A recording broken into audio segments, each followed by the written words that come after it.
Hey, this is Redban, and you're listening to the Death Squad Podcast Network. This episode of Muff Said and all the podcasts that we do here at Death Squad can always be found on our website, deathsquad.tv, and on iTunes under Death Squad. So please subscribe to us and rate and review our show. The new Death Squad store is open. We have the Death Squad Limited Edition t-shirt on sale, and it's got a new woman's sizes also. It's a different t-shirt. It's a higher quality t-shirt because ladies like soft things, and so I think hopefully you female listeners enjoy the new t-shirt better than the guy t-shirt. So if you want to go to Death Squad store, you can either go to deathsquad.tv and click on Death Squad store, or you can just go to the new domain for it, which is shopsquad.tv. Also, if you're doing any shopping at Amazon.com, please go to deathsquad.tv first and click on the big shop button on the right side. That will open up Amazon like normal, but anytime you make a purchase using that link, we get a few pennies every time you spend $1. I know you guys have heard this a million times.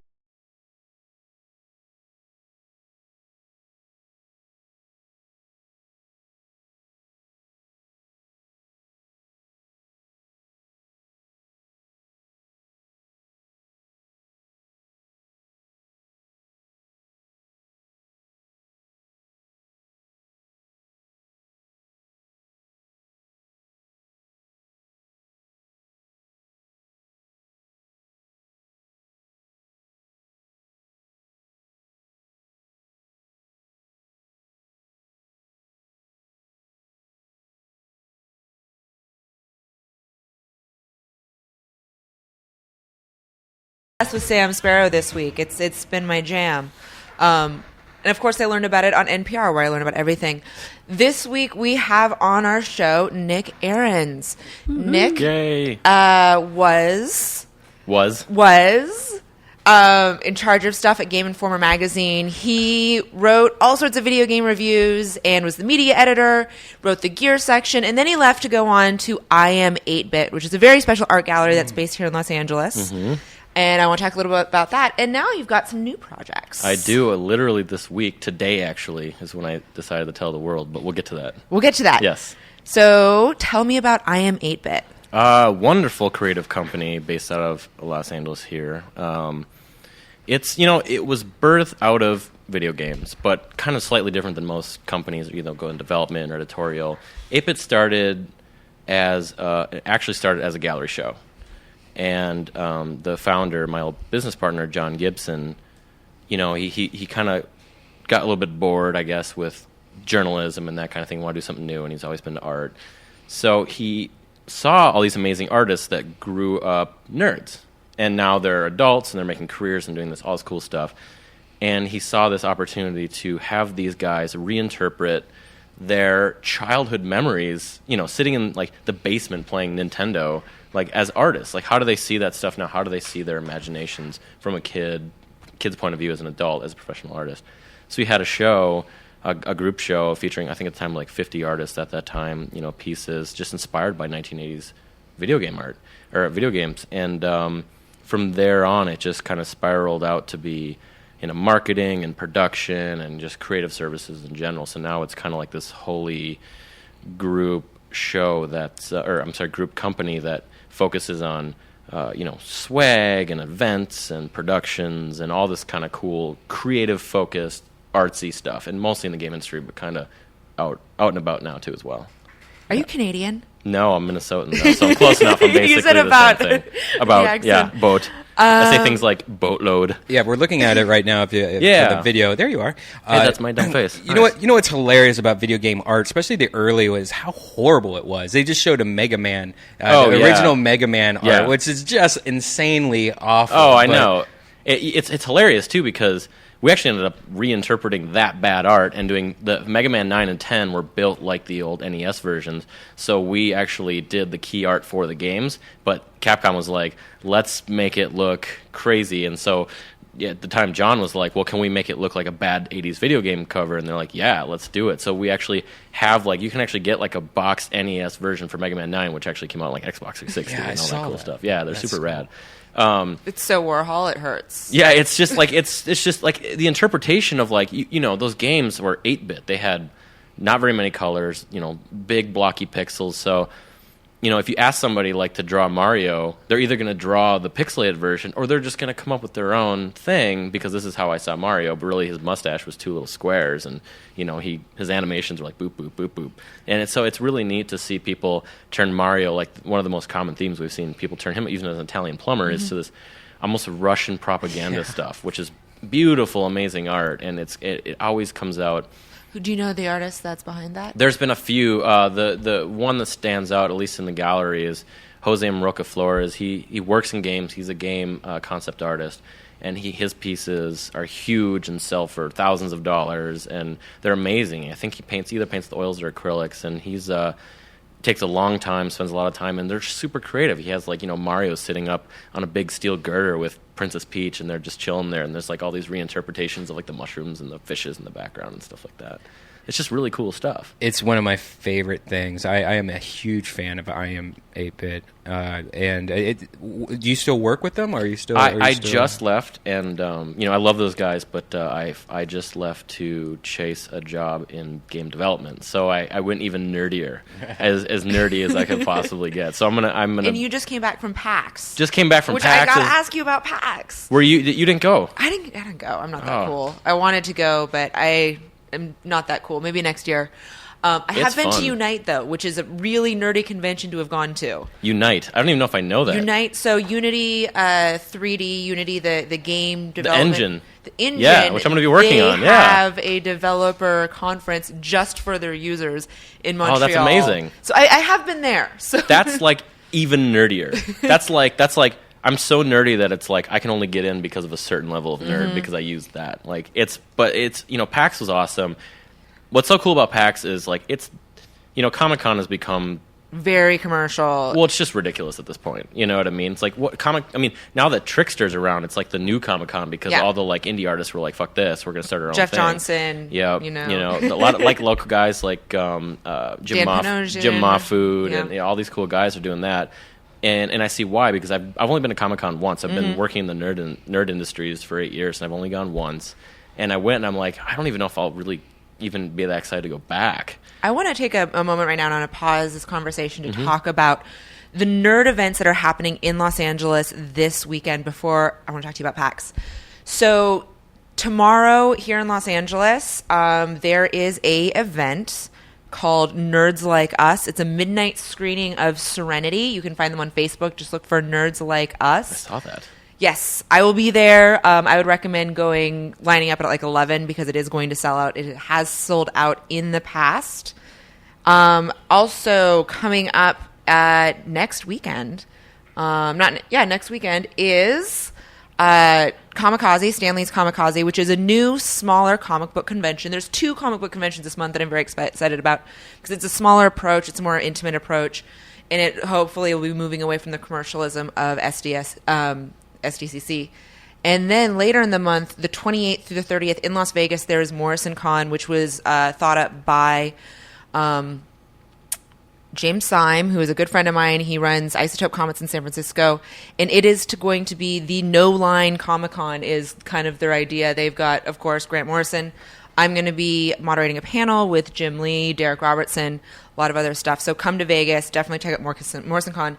And the very beginning of October, Indiecade, which is a Los Angeles-based video game convention for independent video games. I saw their booth here at E3. It was my favorite thing in E3. And now it's going to be a 4-day convention, October 4th through the 7th. So Indiecade's awesome. A lot of my friends come out for Indiecade, and I went to the awards last year, and they're a wily group of people. They are like so excited that they're independent. And they just get, they just drink and like have fun, and their awards are like they're a party and it's fun versus like sit down and like, oh, you gotta wait for an hour and hear someone tell awkward jokes and all that kind of stuff. So it's pretty fun. So you just got back from PAX. What do you think are the big trends in video gaming this year? Well, people love to talk about indie, and indie keeps making bigger and bigger pushes, which is awesome. And I obviously, I'm moving into indie game development myself, so I'm very supportive of that. I watched The Last of Us PAX walkthrough. I don't know if you guys have seen that, but it blew my mind. I think the stuff that Naughty Dog's doing to kind of even just keep leveling up like narrative-based gameplay and visceral combat and all that kind of stuff is so cool. It's kind of post-apocalyptic survival, in like a big city, and it's it's very reminiscent of the Will Smith version of I Am Legend. It kind of reminds me a lot of that, kind of overgrown big city, like survival at at any cost. But in this game, there's other humans kind of like chasing after you too, and it looks just like a super adventure. It looks like a movie, and that's what Naughty Dog's really good at. So I saw that, and that was really fun. Is this is a video game that's going to come out on PS3? Yeah, that's that's PS3. Yeah, Last of Us. If you go to thelastofus.com, you can see the trailer. Have you seen? How was Borderlands 2? Did you get to play with that at all? Because I didn't. So unfortunately, I only got to like run through the convention floor where I was there because I, we were working these events for Bethesda Nintendo, but. What I saw was like just little snippets of games here and there, and I just saw it. What I did when I got home was I just went online and watched everything because I wanted to see it, and I was so bummed that I didn't get to like spend more time on the floor. Yeah. The craziest thing, though, I don't know. There's probably a lot of listeners out there that play League of Legends. Holy crap! The presence was insane there. Really? So they had an entire floor of the convention center. Wait, what? League of Legends. It's like competitive. Like it's like like Call of Duty, whole floor is what I'm like. Yeah. Oh yeah, it was insane. I went up there and I was like, I have a friend that works there. She's like, oh, come up and see it. I'm like, oh, okay, I'll go see the booth. And I was like, booth? No, it was just massive. Every seat was packed with extra observers. They were going at it, shoutcasting, live broadcasting, like huge screens. It was amazing, and it was like everyone was I don't know the game very well, but like like they would cast a certain spell and the crowd would just go insane, and like I'm like, oh my god, like I was getting excited and I didn't even know what I was seeing. That's the City of Heroes kind of game, right? But it's like DC or something. League of Legends is like it's like the like kind of like the RTS or MMO or the RTS RPG Heroes, like like the main characters in those. It's basically like a PvP battle constant version of that. So it's just like it's meant for like tournament based gameplay. So if you were to play like a StarCraft and you get a bunch of StarCraft heroes together and just duke it out for a long time, that's what you get, and it's just taking off.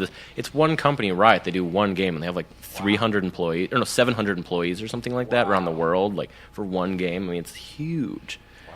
And it was it was a little scary at the same time, amazingly exciting to see nerds like come together. It's like it's its own, because competitive gaming has tried to be a thing for like 20 years. Yeah. And it just never has taken off until... Well, they don't really have... I mean, not to talk shit about competitive gamers, but they don't really have a lot of star power. No. Well, and it's that, hard. It sucks to watch people play video games. As a girl who has watched many people play video games, it is the most painful thing in the entire world. Oh, I love it. That really? Yeah, I could sit there and watch people play video games more than playing video games. That's why I think like G4 and all that stuff was really popular, at least for me, because... I just like watching video games now. Like I like playing them, but just watching them is just good enough for me nowadays. Just because they're so cool to watch. But even like, would you sit down and watch like a 2-hour dedicated like tournament event though? No, I wouldn't do that. See, I think that's the problem that they're always gonna face this issue. And like in countries like Korea, it's huge. In China, it's like massive, and there's stadiums. Like a national sport. Oh, there's stadiums built for it, and there's 19-year-old dudes that get like thousands of groupies, like just because of their the fact that they play StarCraft constantly. I'm like, really? But I'm really glad that they do get groupies. It's that awesome. Makes me oh really yeah, it's happy. awesome. Oh yeah, as a nerd, I'm like, holy shit, like that's amazing. That guy's like the NFL quarterback. You're like, Korea. That girl will gargle my balls because of my game skills. I just found out this guy follows me, the USA StarCraft pro gamer Dan Smosky. I guess he's like one of the head StarCraft gamers. He's got to come on the show. When I was still at GI, we sent one of the editors to Korea just to like, what is this? And he came back and he's like, dude, you don't even know. Like, he literally said it like that. He's like, it's just insanity over there. It's just the stadiums. There's like, I always hear about you hear about stadiums in like Europe being built for like handball. I'm like, all right, that's cool. Like, I don't really pay attention to handball, but like StarCraft stadiums, really? Like with dedicated chairs and desks and all that kind of. That's crazy. I'm like, can we look up and see if those stadiums look really, really cool? Oh, it's. I was just doing that right now. Check this out. Here's it's I guess 5 years ago, but look at that. That's so awesome. It's like the X Games. Yeah. Except he's he's not. He's just playing a game. He's just playing a game. I still don't know if I would ever watch it though. Like, I don't get that. I grew up as a skateboarder, and just now, besides the X Games, like skating is becoming like a televised like thing, like with Street League and all that kind of stuff. And I'm really excited about it, but I always worry. I'm like, I hope this sticks around because I don't know if enough people are going to watch this. Yeah. Like, do people get like I always try to tell all my friends around me, they don't care. I'm like, oh, do you guys know that Nigel Houston, grand champ this year? Nigel's so amazing. Yeah, I'm like, grand champ. I saw him at Street League in Seattle last year. Holy crap, that Thank kid's you. so good. I think you're the first person in Los Angeles, a skate city, that I've told that to that's actually like, that's exciting. Because I'm like, I'll go into work, like, you guys, you don't even know what happened this weekend. It was crazy. And they're like, shut up. They're like, we don't care. And it's so, for me to think that, I feel like pro gaming has even further to go. Skateboarding's been around, since the 60s. Yeah. So, it's just a matter of time and... Oh, yeah, totally. And culture and generation, too. Well, it's like how the modern pentathlon is the sweetest event at the Olympics, but they haven't figured out how to televise it right? yet. But it's the most awesome event that there possibly could ever be. Oh, I know. You have like one guy who runs the 400, and he gets like an hour of media coverage, and they make a documentary on him. There's a guy over here going like, I did all of them. Yeah. Everything. I did it all, and no one cares. I swam a river. I ran a race. Yeah. I shot guns. Yeah. Fought a duel. Yeah. Fenced all a duel. Of it, and jumped on a horse that I have never encountered before and made it jump over shit. And I had to drive myself here because I'm not famous enough to be driven because here. No one cares. And this one guy's like, yeah, I like ran for a while and stuff. I went swimming, and that's it. Well, I mean, it's hard for me, especially being from the Midwest. I just don't get as excited about the Summer Olympics. Like I see they do like all this build up for like running, and then I like over. that right before we started this podcast, you're like, we just can't talk about sports. We can talk about anything but sports. I know, and I'm like, well, but like the Winter Olympics are exciting because you have snowboarding, you have people going down a sled or on a little tiny metal sled on an ice track at like 90 miles an hour, and like it's just kind of like more of a spectator sport for me. I really only like bobsleds when I see them on Top Gear. When they're racing cars versus God, bobsleds. It's my favorite show in the whole world. I don't even. It's such a good show. When they did that race with the rally car, I was just like drooling. I was like, I want that car. Was it when they did it with the girl? I saw both. I've seen every episode. All of it's them, terrible. Yeah. When I moved to my new place, I didn't have internet or cable, so I just fired up 3G Netflix on my phone and just watched like Top Gear. I was like, this is all I can think of to do. It's the best show in the world. Absolutely, it's the biggest show in the world, and no one in the U.S. watches it. I don't get it. Like in even the American one, I'm worried that it's struggling because they completely redid the format this season. Well, they ditched why the would celebrities. you watch the American one? No, it boring. shall not be named. Yeah. Well, not only that, but it's like half the reason anyone watches Top Gear is for the sex appeal. And there's no TV show on TV that is that sexy. Like it's like every Bugatti. single shot is just Scuderia. I know. They're like they talk about things like the like cars being like assassins, and they like that's just the way they talk. You're like, oh, that's so true. I became a car guy from Top Gear. Oh, I can't even drive a manual, but I know my cars because I love Top Gear. I can't drive a manual. It's terrible. And I grew up in like a manual state. I think I would get beat if people saw me like ugh. Let's bring this back to the nerds. Yeah. What are you reading right now? I am reading. I'm gonna forget the author's name. 5 short stories called Wool, and it's very beautifully written. I feel bad. I'm gonna try and look this up while I'm talking about it. Feel very bad that I forgot the author's name because he's extremely talented. It takes place in a silo, post-apocalyptic future, just in a little silo, small group of people. They don't know if anyone else is out there, almost kind of like Fallout-y, but it's 5 stories that focus on one person in the silo, and everyone fears what they call the cleaning. And it's called Wool because the only link to the outside world they have are these cameras on top of the silo, and at the top level of the silo, the whole thing's covered in giant video screens to kind of like, so you can like look at landscapes or whatever, but it's like a shitty, brown, broken world. And so the beginning premise, not to ruin anything, but like kind of like the beginning synopsis is this guy's wife goes crazy and believes that they're being lied to. And so she's like, I want to go to the cleaning. When you do the cleaning, they send you outside. You don't ever come back because it's such a harsh environment. You just die. And so she's like, no, it's fine out there. I promise. And so she goes out to do the cleaning. And the idea is you take wool and you clean the lens. And then you die. And so like this is kind of how they put people out to pasture in the future. And it focuses, it's such a simple concept, but it focuses on these people and their lives and like the mayor and the sheriff and all these different people and like how like IT runs the world because like the computers are like the last bastion of the the technological past, and it's so beautifully written. I love science fiction reading. I push it on everyone I can, and this was kind of me stepping outside of my like traditional like Dan Simmons and all those kind of guys, and just like trying something new just randomly from the internet. Like I just found this Amazon top sci-fi sorted by popular and just bought it sight unseen, and I started reading it. It's just amazing. It's just fantastic. So highly recommend picking up super cheap online, like $5 or $6 or something like that. You had me at post-apocalyptic. Oh God, it's so good. Well, but it's they humanize the characters. That's what science fiction's always really been about. Like growing up as a nerd, everyone wants to kind of bash science fiction, but they never really. How can you bash science fiction? It's so freaking good. It's so awesome. I learned so much about just general philosophy, like actual philosophy that you would learn in college by reading the Ender's Game series. Oh yeah. Oh God, great book. Well, good series. I haven't read the rest of the series though because I was told not to. I got through the whole thing. There were some low moments, Really? but there were some but it was very educational. And then there was that last book that was just shit.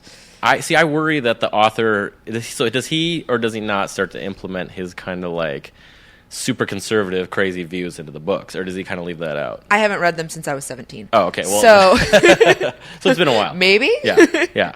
I actually just read Ender's Game 2 years ago for the first Really? time. I don't know how I kind of skipped that series, but I did. Mm-hmm. And I'd always read kind of the traditional the public education system sci-fi books like The Giver and that kind of stuff.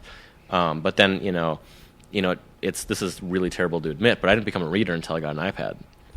And then I just went crazy. I've read more books in the last 2.5 years than I probably have my entire life times 10. Do you see that new Amazon Yes, of course. iPad killer? They have the Kindle HD 8.9 or something like that, the 7, and then they have the white, which is like a white paper version of the Kindle. Wow. I haven't even looked at it yet, but I was kind of interested in the first one just because it would seem like they did a good job. The Kindle Fire? Yeah, the for Kindle Fire. $200? Yeah. Absolutely. Yeah, so the new one's 8.9 inches. Yep. It's does it have internet on it? Yeah. So that's- It's got internet. It's a 4G internet LGE, which is going to be a lot faster than what Apple's offering. But then Apple's announcing something next week. Yeah. Well, here's the thing that's bothering me about this though, because if you buy the non 4G version, Right. it's $299. Right. If you buy the 4G version, it's $200 How is for the that antenna. possible? Is That's it super included? unfair. Is it included? No, you still have to pay monthly. It's cheap, but you still have to pay monthly for the That the makes internet. that makes zero sense. It's a $200 hike.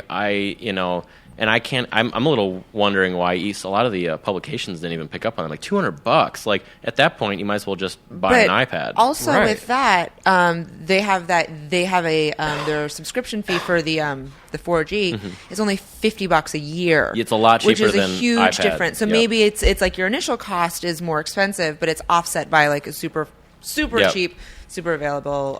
Is it using thingy. who's the networks? It's AT&T. AT&T. Well, I think The Verge did a comparison. They said if you bought an iPad, the new iPad, or a new Kindle Fire HD for LTE, they said a 1 year cost with internet and the base model is around $900. And if you're going to do that with the Kindle, it's only like $575 or something like that. So it's a lot cheaper to do the Kindle still. But you're going to miss out on Apple's insanely deep, rich, I guess kind of rich app network. But it's there's they always say that we have like 500,000 apps. It's like, yeah, but like they're mostly just like fart apps and stuff. Right. It's like there's 45. There's probably at least 45,000 fart apps on the iPad store. So it's Kindle. Amazon is always just a better deal to me. Mm-hmm. Like I try not to buy things through iTunes. I try Amazon. It's just, they'll be like, "What? You can buy 50 albums for a nickel," and you're like, "Cool," And Apple's like, everything's like a cent off, and it's just their deals just aren't as good. No, they're not, and they're not as fair to the artist as well. They take a lot more. I think it's like 30% plus like fees up front to publish. Well, there was a really interesting story about these people that invented a way to sell your digital copies of music. You could call your music in things that you'd paid for, like say you downloaded, an album you didn't like, Right. and you could resell it, and it would totally scrub your computer, and it would give money to the artist and give money back to Wow. like iTunes or whatever, and Apple blocked it. That's The thing, it stupid. sucks because I've spent, I have a problem with drunk iTunesing. Me too. Oh god. I drunk iTunes like a motherfucker. Like I have a party at my house, someone suggests a song, it doesn't pop up right away on Pandora. Yeah. Bam, click and buy it. Or I'm like, oh, I should get the whole album. Yeah. Like, Oh yeah. And I It's only discovered $10. I don't like Merrill Haggard. I don't. I was trying to like, delve into like classic country music because I Right. love, Patsy Cline and Johnny Right. Cash, and I was like, oh, I should check out Merrill Haggard. And like, I like some Waylon Jennings, but if I could sell Yeah. my 3 Waylon Jennings albums, I totally would. But like it's a good idea. It's like one of those. It's like good idea theory. Things. But like it would be very hard to convince this. Unfortunately, Everyone was on board, but Apple. They just wrote about it in Inc. magazine like 4 months really? ago. Yeah. Oh, that's Like so it's annoying. completely developed, like ready to launch tomorrow. It's smart too because I kind of like scoffed at a second, but then realized how smart. Going back to Kindle, you can like we can like lend each other Kindle books. Yeah. Like you can be like, oh, you have 4 days to read this book, but you don't have to pay anything because Yeah. I'm letting you borrow mine. And like that's so cool. That's like super neat to me. And Sharing is caring. it is. It's true. I think people fail to understand that. I think for me personally that the real reason people steal media is not because they don't want to pay the money, because it's easy and they're lazy. You know what I mean? Now it's a lot easier to buy music online, so people have no excuse. But back then it was like, I don't want to go to the store to buy this Metallica album. Fuck that. I'll just Napster it. Yeah. But now it's like it's it's become harder to torrent things. They've made it so easy. Like I can go on iTunes right here and buy that Merle Haggard album and be like, boom, done. Shazam. Click. Buy. Yeah, exactly. Totally and so done. they've made it so easy, and I think Well, I just want to be able to resell my digital property because it makes me very upset to think that something that I have paid money for, I can't then turn around and resell. Right. Like where else are you buying things that you Right. can't resell other than lap dances, obviously? it's an interesting concept too because I think people get hung up that it's not a physical thing. But it still is content. It's still Exactly. It's still content. created. And if there was a way to be like, listen, like it's not on Ryan's computer anymore. It's now on Nick's computer. He bought it. Like give the artist 50 cents, give the publisher 50 cents. And it's good. Like, if there's a program to do it, that's great. And I think I believe it's called, let me verify with the internets here. I believe it's called Redigi. Redigi. Yeah, the world's first pre-owned digital marketplace. Redigi lets you store, stream, buy, and sell pre-owned digital music. Well, the cool thing from what you said is they actually found a way to work in the other companies too. Like, hey, we're not leaving. That's the biggest problem with the used market that people have physically is that when you go buy a used game at GameStop, the publisher doesn't see any money for that sale. And that can be argued for days because a lot of the other arguments are like, well, somebody might have turned that used game in to buy a new game, so you still to get your money's worth. But with an online way, if it's just one constant stream of revenue for each person, then there's no one really gets screwed, do they? Yeah. So I think it's that's a really good idea. I think it's just companies like Apple are gonna be like, nope. Did you guys see the new supposed iPhone 5 photos? No, I have not. It's skinnier. It's a unibody now, meaning it's all one metal piece. They got rid of the stupid grills for the speakers on the bottom. There's a new dock connector, which is a long time coming because the current one just really sucks. Like half the time, they've doesn't been work. it's been over 10 years old, Yeah. which is surprising for Apple that they didn't change it. Yeah, change it every year. Top pretty much looks the same. The cool thing is the size difference. It's taller. It's widescreen now, right? It's I think widescreen. Yeah, it's widescreen. A bigger screen difference. It's about I would say maybe 10% more screen, maybe a little more. But yeah, it's. I just hope it's 13% more screen. LTE. I really want 4G because like the AT&T version, they're like it's 4G. It's not 4G. It's pretty fast though. I speed tested it when I first got it because I have Right. AT&T and I have Verizon 4S, and the AT&T. Oh, it's here, faster. It's pretty fast. Oh, it's yeah. faster. But this is terribly nerdy to admit, but I had two phones for a long time for the simple fact that I wanted Android and iPhone. You could also just be a drug dealer. That too. I would I would like dual wheel conversations and stuff like that. But This is my pimpin' phone? Yeah. Don't call this one after 9 p.m. because it's you can't. It's not good. But but then I had the 4G like Android and the speeds were insane. Like I would download full HD videos in like seconds. It was amazing. Wow. Yeah. I think it was faster. It's like way faster than like work internet was or something like that. Do you like the new droids? I like the Nexus series. Yeah. The problem I think that the Droid series has is it kind of suffers from an overexpanded market. You have all these like just random phones and random companies kind of doing what they want, and they charged a lot of money for an unrefined device. And so the Nexus series is Google saying like, hey, we'll work with Samsung, but we get to control what happens. You don't get to put any of your shitty software on there or anything like that. It's just Android. The thing I always had with problem with Android, which was, I haven't had it in a while. Like I had it when it first came out for a while. Like the 2.1 and that kind of stuff, yeah. It was that like every single app, like if you had a Facebook app or a Twitter app, it was good, but it wasn't as good as the iPhone. No, yeah. And then there was all these weird apps that you download, like this seems like a cool app, but why does it need, like it's a weather app and it wants my phone book information and like weird shit, and I'm like, it didn't seem like, I don't know if they've changed, it didn't seem like there was that much security. Right. Like it seemed like there was a lot of like fucked up like apps that could totally kill your shit. Well, when it first came out too, the App Store was like, their App Store was just completely open. Developers could push whatever the fuck they want. Right. So they had a shit ton of problems with like piracy, and someone would put a cool game out like Angry Birds on the iPhone, and like some weird clone would come out like like Angry Storks would come out on the Android or something like that. And they've locked it down a lot since then. And I think the biggest problem, especially coming from a design perspective, is they just never had any rules. They're like, here it is, cool, do whatever you want. And now with 4.0, they've locked down design, they've locked down all these different things to kind of push it towards like a higher quality product. Because I think they just kind of like, Google was like, we're just because Google's a weird company, right? They're the kind of company that'll invest like $400 million into a project, and if it doesn't, or even like $1 billion, if it sinks, they're like, whatever. Well, what's next? I feel like they view things as like a science experiment. Like which is kind of cool in a way. Like Google is like good Skynet. Like they kind of are. Hopefully. Did you hear about their next venture? No. Crime fighting. Yes. Oh, I'm verklempt. Yes. Google absolutely is going to crime fight. They're going to do like a future prediction crime system. It's like Minority Report. It is. I know. Like do they have like cloned bodies like sitting in like a saline pool that are like predicting like murders and stuff like that? I kind of hope so. I really hope so.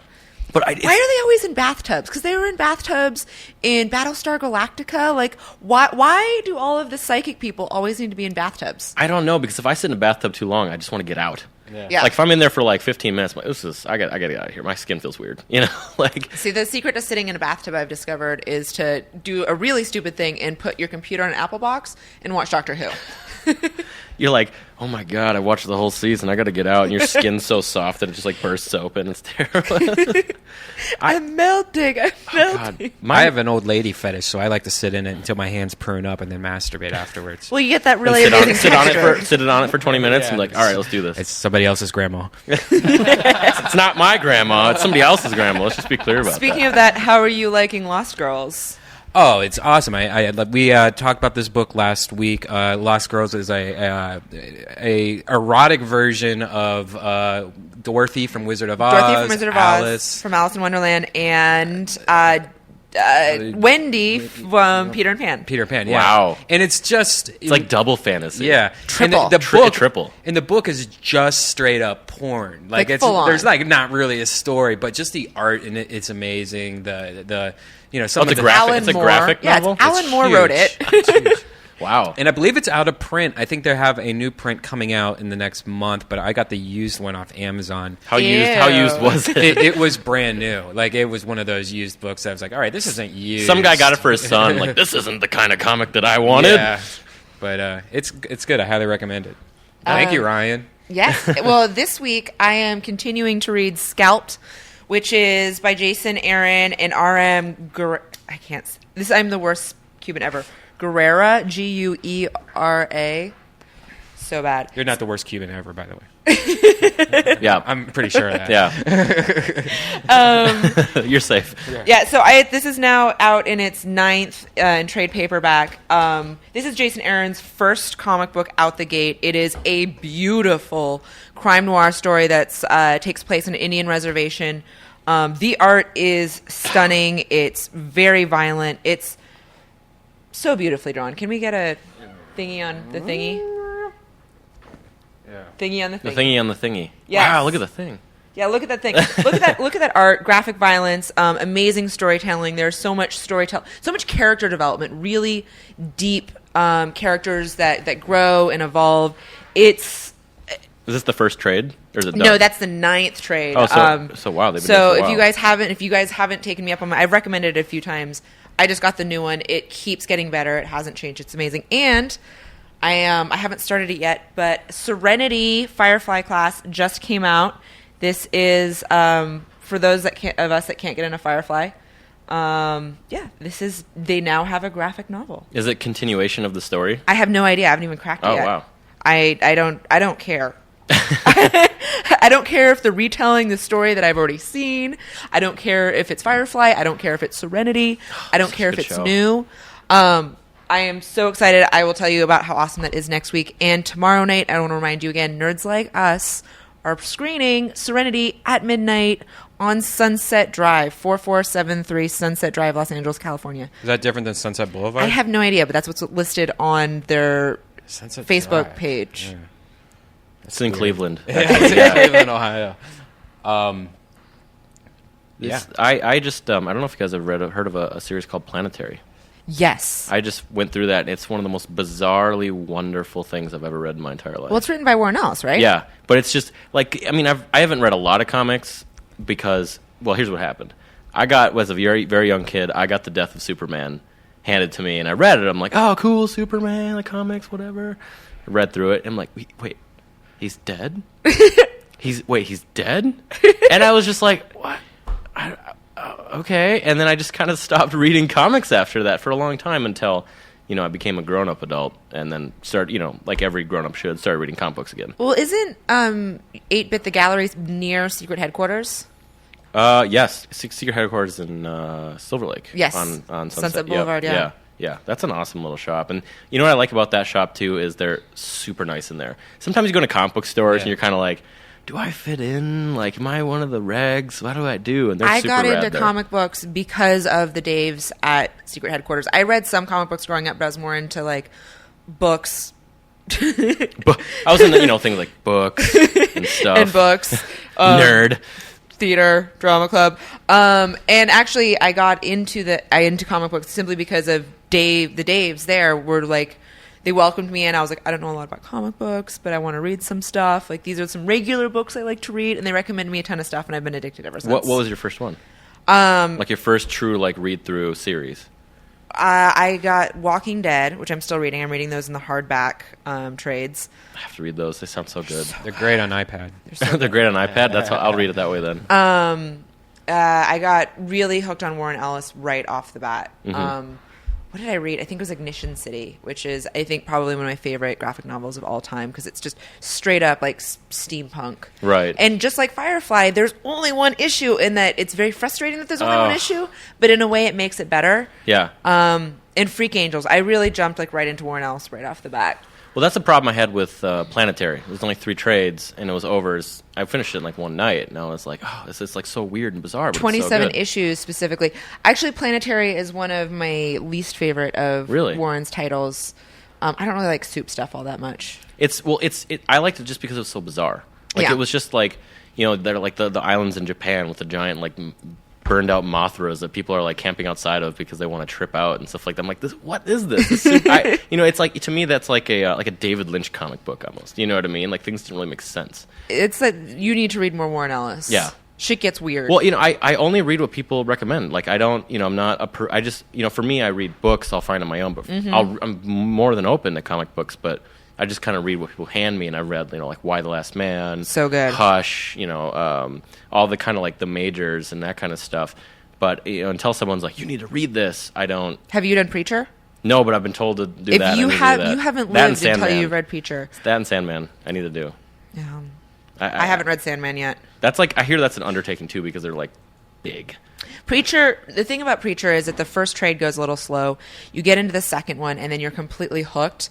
And literally you read them as fast as you possibly can. I think I read the entire series in like less than 2 months, and that there's 9 trade paperbacks. Oh wow! See, and I've heard people say that that's their favorite of all time. It Preacher is. Like, There's it's just nothing to amazing, top it. yeah. It's spectacular. And aren't they? Wasn't there talk of like a HBO series? They keep talking about making it. Someone was telling me that Keanu Reeves was going to play Reverend Jesse Custer. That was good. Nice work. That was perfect. Guns. But I do say that in my head a lot, though. Like when I see, like, if I'm like watching like Die Hard and he like holds up his gun, I just hear Keanu Reeves go guns. I'm like, guns, yeah, guns solve everything. Apparently, it's but no, they don't. That's a terrible thing. But in the TV shows, they do. Why the Last Man? They've talked about making a TV show, and all these like books and movies, and like everyone talks about being made, but I don't know. I don't know if either of you have read anything by Dan Simmons. He's a science fiction writer. He writes like big, huge, epic science fiction novels that are just amazing. Like I think he's probably one of my favorite. Behind Richard Matheson, classic 50s horror. He's kind of my favorite author out there, and he writes. He wrote this series called Hyperion. Right. Cantos. And Hyperion Cantos, amazing science fiction series that spans like 700 years. his website's terrible, by the way. Oh, I'm sure it is. Yeah, It's like the worst thing I've ever seen in my built life. in like 1992 or something like that. It hurts my brain. It's so bad. He's so talented though, and weirdly, Bradley Cooper of all people is like a hardcore fan of his, and he's like he keeps saying like in interviews like people will cut him off, and he'll just be like no, I seriously want to sink all my money into a series. Like we have to make this. It's all I care about. He's like they won't let me direct it, but I want to direct it, and like all this kind of stuff. And after reading it. And I actually, people yelled at me last time I said this on a podcast, but everyone that got mad at Mass Effect 3 needs to just read these books and realize why Mass Effect is such a classic science fiction story. I really want to play Mass Effect 2. Oh, you gotta play them. I'm so bad at video games that like my ability of Xbox, like actual skill with the execution is like. I really like Fable 2. Because it's pretty simple. Fable 3, yeah. That works really well for me. And they said that Mass Effect 2 is what I hear should be my next gameplay. You should definitely play it. And even, I think all of them. You should play the whole series, in my opinion. And even if you get frustrated playing, watch somebody play it. Mm-hmm. It's such a good story. It's such a good science fiction story. It's very rare where a company like that's not just a single author can flesh out such a really rich and diverse science fiction universe where you feel like, wow, this is like they've really thought of everything. When you play a game, a lot of times, a lot of that shit's left out. They're like, it's cool. Like there's like this gun and like there's this supercar and like there's like the boss. But I mean, what more is there? But with Mass Effect and BioWare, they really care and they really think it through. They're like you could like read these things they call codexes where you can even like learn how the ships work. Like it's run on a Mass Effect field engine. Like the series is named after like the way the ships work, and like they even explain how the guns work. They're like shaving off a round of aluminum at a hyper millisecond penetrates your enemy super hard in the head or something like that. And it's like their attention to detail is so exciting if you're a nerd. I would recommend Fallout 3. Oh yes, too hard.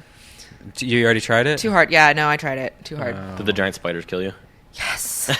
God, I couldn't even get past the first level. It's like I'm so bad at video games, which is why I love iPad gaming, because it's designed for people that suck at video games, and they're so much fun. They are fun. What are you playing on iPad? My iPad is in the shop at the moment. In the shop? Yeah, I had to take it to an import specialist. I'm getting rims on it. She's dropping it down. I'm going to get murdered. Yeah, 22s. So like most girls, I have like multiple like Tamagotchi style games. I've got like I'm currently addicted to Heyday like ridiculously. So I have it in the bathroom with me when I'm doing my makeup. Uh-huh. And touch work, yeah. And I tipped it off the counter. It landed on its corner and like cracked, and so I'm getting the screen replaced on it. Oh no! That's why you need one of these big rubber hefty case. Yeah. Yeah. I had taken it out of its case, and it was. Is there something about that though? Like when I have my iPad in a case, but every once in a while, I'm like, yeah. I take it out of the case, and I'm like, ooh, Yeah. I've missed you. Like you are hot. And then you put it back in the case, you're like, I guess. Yeah. It's like going on a date with a hot girl that shows up in like a snowsuit or something. I'm like that with my guess. iPhone. I'm like that with my iPhone. I went naked on my iPhone like for 2 weeks straight, and that's and the only reason best 2 weeks of your life. Yeah, it was. And the only reason I did, I was like, iPhone 5's next week. If I break it, that's Whoops. fine. Yeah. I'll Yeah. live with a cracked screen for a week. But I tell you, it feels so good just sliding that thing in your pocket It's and so then pulling nice. it out, and it's. What drives me crazy is the bumper. The Apple bumper is brilliant in its simplicity. Right.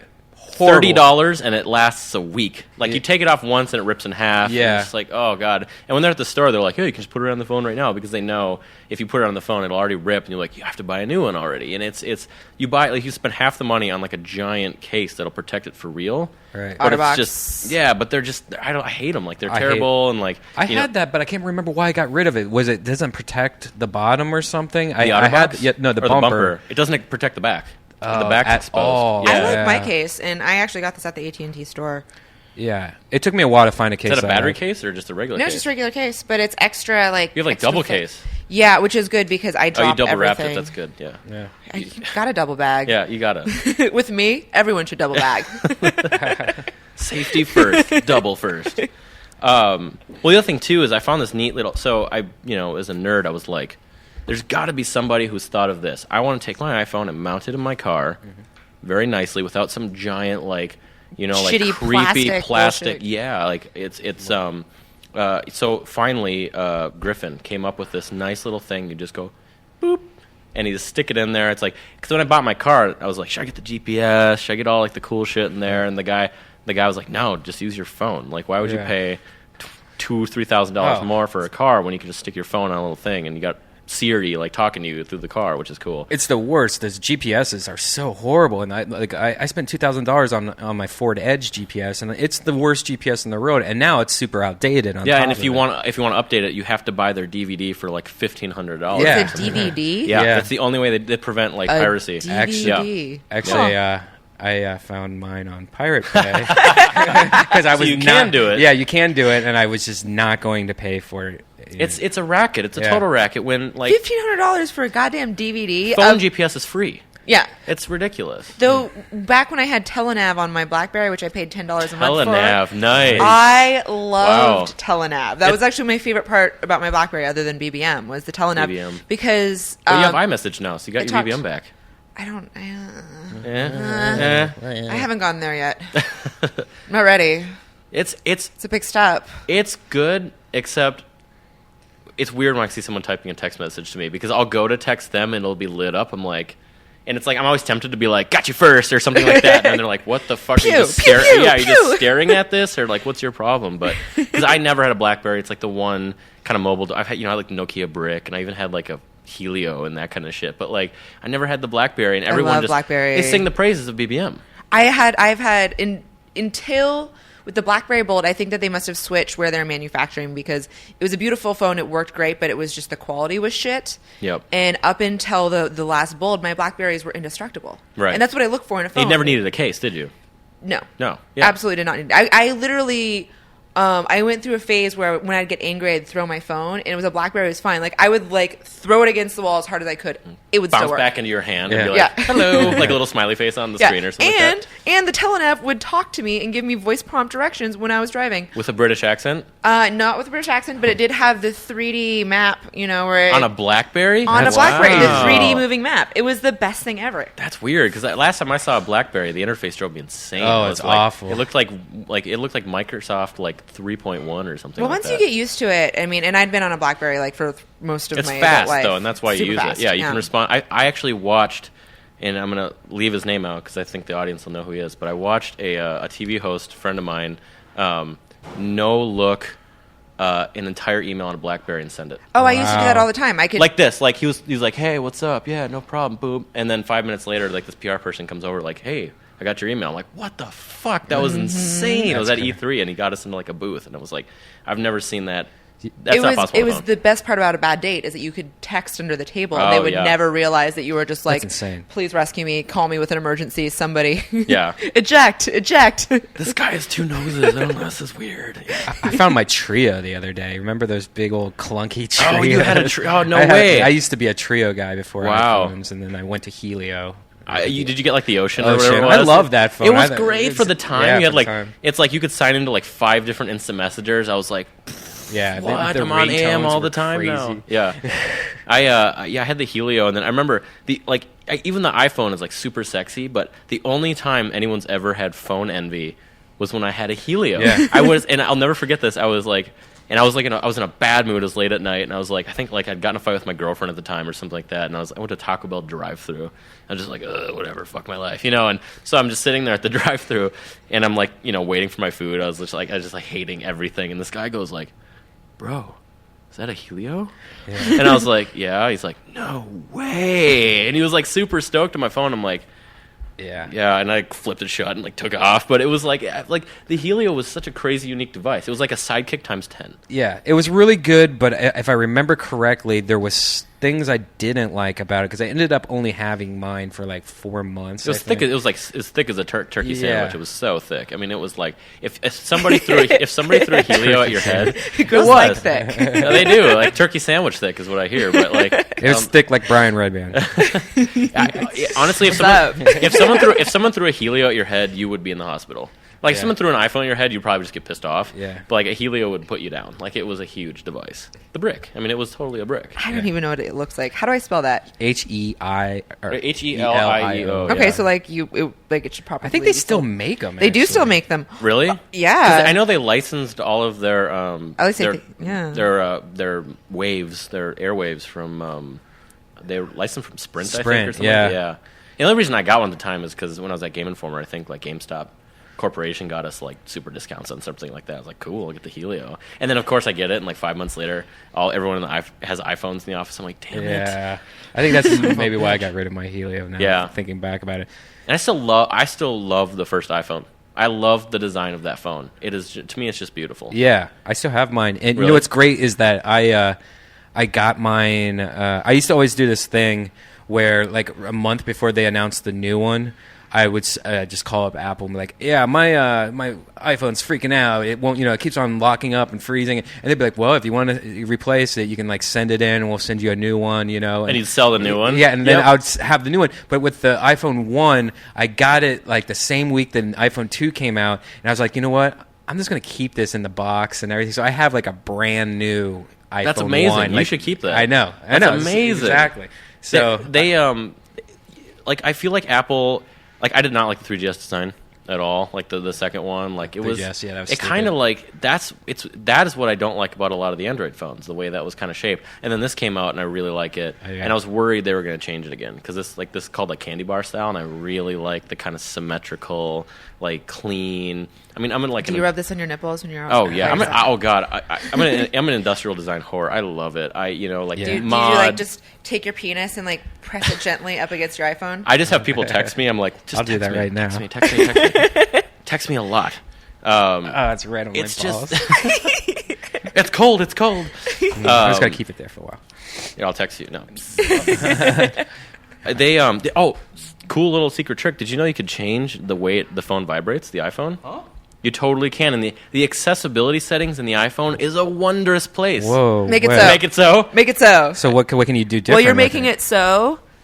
Okay. Accessibility. General. You General. can you can do all this cool stuff. You can, like the home button. You can have your own like virtual floating home button with all these cool commands and like. It's for people who need Custom help. vibrations. What Accessibility. the fuck? Told you. When did Custom they add vibrations this shit? on. Assign I unique also need a vibration. Doctor Who ringtone if you can make that so. Oh, you can have your LED flash when you get a text message, which will drive you insane. By the No, way, I don't want that because I sleep with my phone in my bed. Holy Doctor Who, I cow. think is the ringtone. I think is in the App Store. Wait. I had it for a while. I could have mono audio? Yeah, dude, listening to the Beatles. Like, listen, I need a legitimate experience. Right. I like the white yeah. on black. That's always creepy, where it makes it look like. So I turned it on. So now if you go to a contact, like when they contact you, you can like set like heartbeat or like all these different like like all this different stuff. Amazing. Yeah. And it was funny too because I have a couple buddies that actually work at Apple, and I was drunk. We went and saw Prometheus, and we were drunk, and I was like showing them. Which was the only way to see that movie. Oh yeah. Oh god. I don't want to talk about that. Oh my god. Never saw it. Oh, you don't. You're not missing anything. I invited you. I had extra ticket. I know. And we got like 60 people from the game industry together. It was during E3 week. Yeah. And we went to the ArcLight, like this massive. We like owned half the theater. And we like the plan was like we're gonna go see Prometheus. It's gonna be amazing. And then we took over the bar at the ArcLight Hollywood upstairs, like the secret bar that no one ever knows is there, where you can get super cheap drinks and just get drunk after you see a movie. It's great. I highly recommend it. And we went there, and everyone walked out of the theater like this.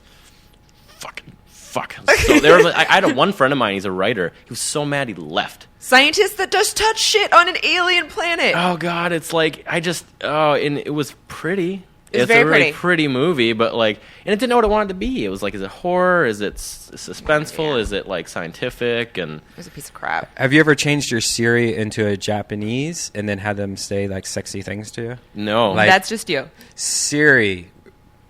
Wait. no way. That's so crazy. What does Siri call you? I don't know. I hope a bad boy. You can have her call you whatever you want. Oh, that's I haven't right. figured Yeah. out how to work Siri yet. Oh, so it's pretty funny. My friend has it something like Siri, what is my name? You're Nick. That's what. Oh, I changed it back. I think I got shit for having it call me like Awesome Tron or something like that. I actually think Kevin Pereira gave me shit for it. I was like, I should probably change that back. Siri's amazing, but the Samsung version is way cooler. I don't know if you've seen that before. I saw the Samsungs. I got to play with them. I was at World Mobile Conference in Barcelona a couple years ago. Oh my god. And do you want to talk about taking over an entire convention? The Europeans do not mess around in conventions. So good. They do not mess So around. good. Have you been to Gamescom? Yeah, I was at Gamescom last summer with the Saints Row promotion. I just started playing that. You know, you can download me to be part of your posse if you No get way. the Yeah. Penthouse Pack downloadable No way. pack. Yeah. Wait. I've You literally. can't play me, but you can play with me. Ooh. I will spend my Microsoft points on that. I literally just started. I was like, I need a game to play, and I have the week off. I'm like 25 hours in like the last 3 days. I haven't been doing anything the last few days. I've been sitting on my ass and playing video games in my underwear. Well, you're leaving one job and you're going into another. Exactly. And I'm like, what should I do with my time off? I could drive to Vegas. No. I could play video games in my underwear. Yeah. See, I'm underemployed this month, and that's why I'm like, I need to play a video game. What are you? I have nothing to play. You should play something. Which is why I want to get Mass Effect 2, because Get- I was told that it's easy enough for me to play. I think you could play Mass Effect. I think you definitely could. I think Yeah. you should play Katamari. Katamari. Have you not played Katamari? No. Holy shit. Can you imagine? That's like, Oh my That's like God. not being able to see Lost yet. Oh man, I Katamari won't. is so good. Have you know what it looks like? No. You should look it up right now. It because- is not it's- only my favorite game of all, and I buy Can I borrow every. your copy? You could borrow any of them. I have every single version of Katamari. Do you have Xbox Live? I have. Yeah. Then I think you can just download it, can't you? On Xbox Live? Yeah, you Oh, can. sweet. Yeah. I should totally do that. It's the weirdest, most wonderful, colorful, Best cutesy- music. Music's amazing. Like- you're basically you're a Katamari. Are they Katamari or is the ball a Katamari? I think the ball is a Katamari. You're a prince. You're a prince. Yeah, you're the prince of the cosmos. That's what you are. Ooh, I am Yeah. a big fan of any game. When I was playing Fable 3, I was all like, I can't hang out tonight. I've got a kingdom to run. Exactly. oh yeah, you're the prince of the cosmos, and you have to. I don't remember the actual storyline, but you make balls. You roll things up. So you start by rolling up like little things like socks and underwear and like little cute, and they're all cutesy, colorful cartoon graphics. And then by the end of the level, you're rolling up houses and neighborhoods, and the ball becomes so big. It's so awesome. Yeah, here's a version of it. And it's funny is like you do start off with super small, like just rolling up pieces of, little teeny things to rolling up people. To this is actually spoiler alert, one of the last levels where you actually start rolling up countries. Oh, yeah. You're rolling up islands and whales, and then it gets so big where you're rolling up The planet. Yep. and then you're in space, just rolling up. And the creepy king. The Yeah. creepy king. His Yeah. dad is like the king, and his dad is always wearing these like super tight spandex outfits, and he's like laying all provocative. Yeah, like, he's- come hither, son. He's like Quagmire if Quagmire like vibrators in his ass. Or Yeah. something like that. and was like Quagmire might like Yeah, you vibrators might be in his right. ass. He is dressed like Quagmire. Liberace or something like that. Yeah, it's but it's a such a good game series. Man, I haven't played those in years. Oh, Wow. it's my favorite. And there's usually a new one every year. There's actually an iPad version, which is not the one I really recommend. But you need controls. Yeah, you need sticks. You need to play on sticks. SimCity on the iPad was such a disappointment. It's terrible. And Such a disappointment. I can't wait for the new one. Oh, have you looked up the new one? No.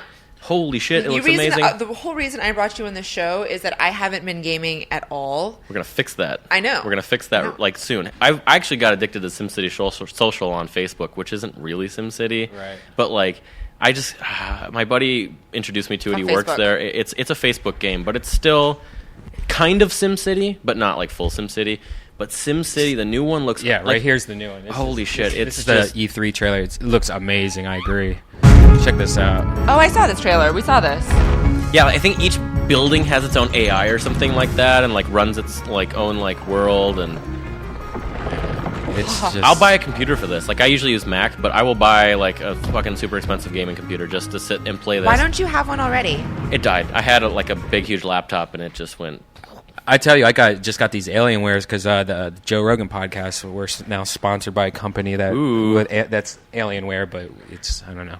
But they sent us this one. This one's awesome. It's 3D. It's just they are crazy. workhorse computers. The nice thing is unless you're a super intense graphic horror, just get a gaming laptop. Yeah. There's desktops are fading out in their usefulness, and even the laptops are Razer has their super powerful little almost netbook gaming laptop, which is that's super attractive to me because I can bring that on an airplane. I'm huge. I already take up enough space on the airplane, that kind of thing. But everyone's like, oh, should I buy a Falcon Northwest, which is no, you don't need to go spend $10,000. Go buy a car. They hit a ceiling, in my opinion. They hit a ceiling in computers and the power and stuff like that. It used to be every time they released a new computer or a speed for a computer, you'd be like, holy shit, that's so much faster. But nowadays, it's all right, now it's an i7, 5 cores, double. And you're like, you know what? It's still going to play that game the same. It's still going to do this the same. Exactly. I actually I'm having a real problem going back to Windows, though.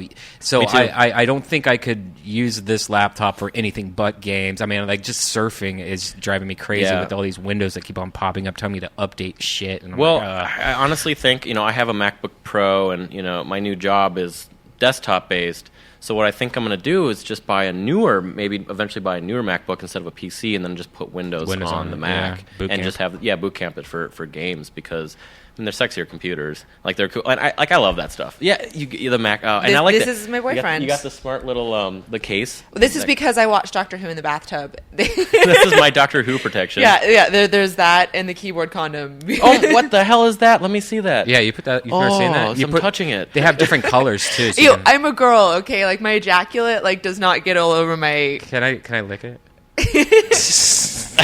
Oh shit! I'm sorry. Yeah, I masturbate to comic books, not my computer. Oh. Yeah. Or to comic books on your computer. How do you masturbate to comic books? That's like masturbating to a magazine. How the fuck do you do that? Okay, have you seen the boobs? Have you seen the boobs in comics? Really? Yeah. And the butts. And the butts. Lost Girls is hot, but that doesn't get me hard. I thought you guys were talking about the weird sci-fi show when you first started talking about that. No, we're talking about the comic book. People watch that? I'm a sci-fi fan, but... No. I need live video. I need it live streaming. See, I watch too much porn. Having a show where I reviewed porn for 2 years and being I just got porned out. I can't watch it anymore. I masturbate to Farscape because everyone's so tall, and I think that's really hot. Oh my god! Now we're talking about TV. I was the one who told you to watch Farscape, wasn't I? Yes. And have you watched all of it yet? No, I'm slowly working through it. My God, I have a love affair with that show, and I've tried to introduce multiple female interests, hey, things are going good, they're I'm a nerd, they're like, hey, I want to see something nerdy. I'm like, all right, let's try you out on Farscape. They're gone, I'm like, what? It's just a Muppet, he's cool, he's cool, and it's such a good show. The writing is just so fucking good in that show, and after I finished watching it. And there's sexual tension, and I love Claudia Black. Oh, my crush on her knows no bounds, because she then moved to Stargate, which is another favorite show of mine, and she's such a babe. But can we not forget about Pitch Black? Pitch Black, yes. I just rewatched that because it was on the TNT or something. It was on the TNT. It was on the TNT. It was on the TNT. She's so hot. But the show is Rock Neil Banda, the guy who created and wrote the show. He actually says this is terrible. I bought the DVDs after I saw the show. I paid $500 for the set because they're so rare. I was like, I have to fucking own these. $500 in my card. I don't care. But I watched all the special features, and he said the whole theme of the show to him is sexual tension. The whole reason the show exists is for that. This is why I masturbate to it. It's like that's it's like the new X-Files. They do shit to that relationship that like I've never seen in a TV show before. Oh, I can't wait. They just put them through the craziest shit in the world. They do. It's amazing. I mean, Battlestar Galactica did that too. Like they really fucked with people's brains. Battlestar I Galactica, know. That's so good. The music. I actually highly suggest if you're reading like a good science fiction book, I take the Battlestar Galactica soundtrack, headphones while I'm reading. Totally enhances the experience. And then I look around like, does anyone see that I'm doing this? Hey, I did that, and then I saw an amazing student project where these kids created a podcast service called, I think it's called Bookscore or something like that, and it's you put in the book that you're reading, and it'll create a soundtrack, like an audio, like a score for the books. It's not like a real service. It was like a student Bookscore project. No, it's not a real company. They just did it as like student project, and then it won like a bunch of awards. And like they through Penguin or something like that. And I was like, how is this not real? I do this all the time. I read with music constantly. It's so relaxing.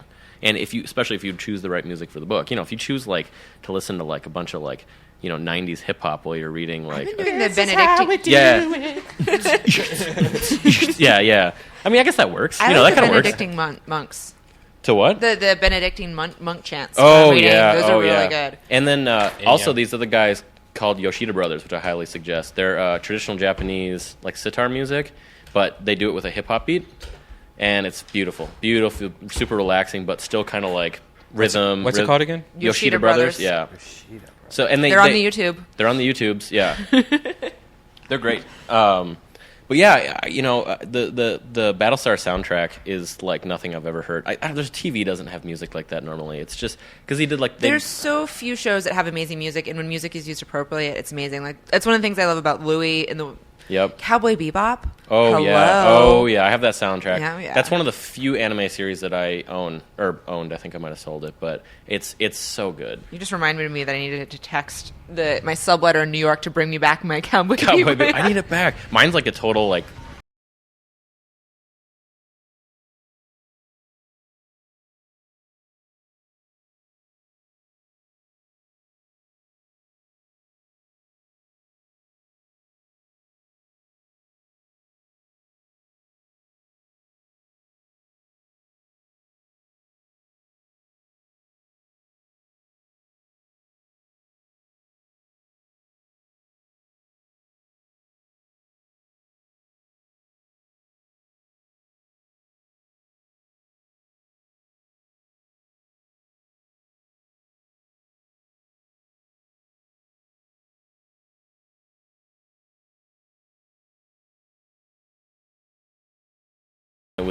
There was no bass guitar or anything like that, or drums or electric guitar like squealing. That was crazy. That was like extreme Yoshida Brothers. They're like, that's when they got sponsored by Mountain Dew. They're like, let's make a commercial. Squeal! Let's make it extreme. Yeah, we're gonna go mainstream now, bros. So one thing I miss about the late '90s is how extreme everything was. So extreme. So oh my god.